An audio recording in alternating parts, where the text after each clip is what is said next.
एक समय की बात है। एक राज्य में एक प्रतापी राजा राज करता था। एक दिन उसके दरबार में एक विदेशी आगंतुक आया और उसने राजा को एक सुंदर पत्थर उपहार में दिया। राजा वह पत्थर देख बहुत प्रसन्न हुआ। उसने उस पत्थर से भगवान विष्णु की प्रतिमा का निर्माण कर उसे राज्य के मंदिर में स्थापित करने का निर्णय लिया और प्रतिमा निर्माण का कार्य राज्य के महामंत्री को सौंप दिया। महामंत्री गांव के सर्वश्रेष्ठ मूर्तिकार के पास गया और उसे वह पत्थर देते हुए बोला, महाराज, मंदिर में भगवान विष्णु की प्रतिमा स्थापित करना चाहते हैं। 7 दिवस के भीतर इस पत्थर से भगवान विष्णु की प्रतिमा तैयार कर राजमहल पहुंचा देना।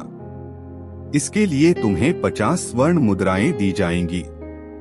50 स्वर्ण मुद्राओं की बात सुनकर मूर्तिकार खुश हो गया और महामंत्री के जाने के उपरांत प्रतिमा का निर्माण कार्य प्रारंभ करने के उद्देश्य से अपने औजार निकाल लिए।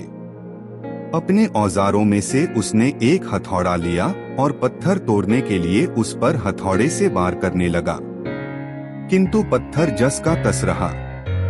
मूर्तिकार ने हथौड़े के कई वार पत्थर पर किए, किंतु पत्थर नहीं टूटा।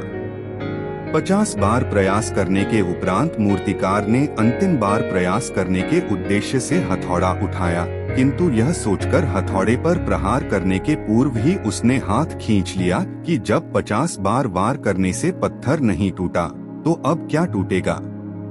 वह पत्थर लेकर वापस महामंत्री के पास गया और उसे यह कह वापस कर आया कि इस पत्थर को तोड़ना नामुमकिन है, इसलिए इससे भगवान विष्णु की प्रतिमा नहीं बन सकती। महामंत्री को राजा का आदेश हर स्थिति में पूर्ण करना था, इसलिए उसने भगवान विष्णु की प्रतिमा निर्मित करने का कार्य गांव के एक साधारण से मूर्तिकार को सौंप दिया। पत्थर लेकर मूर्तिकार ने महामंत्री के सामने ही उस पर हथौड़े से प्रहार किया और वह पत्थर एक बार में ही टूट गया। पत्थर टूटने के बाद मूर्तिकार प्रतिमा बनाने में जुट गया। इधर महामंत्री सोचने लगा कि काश पहले मूर्तिकार ने एक अंतिम प्रयास और किया होता तो सफल हो गया होता और 50 स्वर्ण मुद्राओं का हकदार बनता। सीख मित्रों, हम भी अपने जीवन में ऐसी परिस्थितियों से दो चार होते रहते हैं। कई बार किसी कार्य को करने के पूर्व या किसी समस्या के सामने आने पर उसका निराकरण करने के पूर्व ही हमारा आत्मविश्वास डगमगा जाता है और हम प्रयास किए बिना ही हार मान लेते हैं। कई बार हम 1-2 प्रयास में असफलता मिलने पर आगे प्रयास करना छोड़ देते हैं, जबकि हो सकता है कि कुछ प्रयास और करने पर कार्य पूर्ण हो जाता या समस्या का समाधान हो जाता।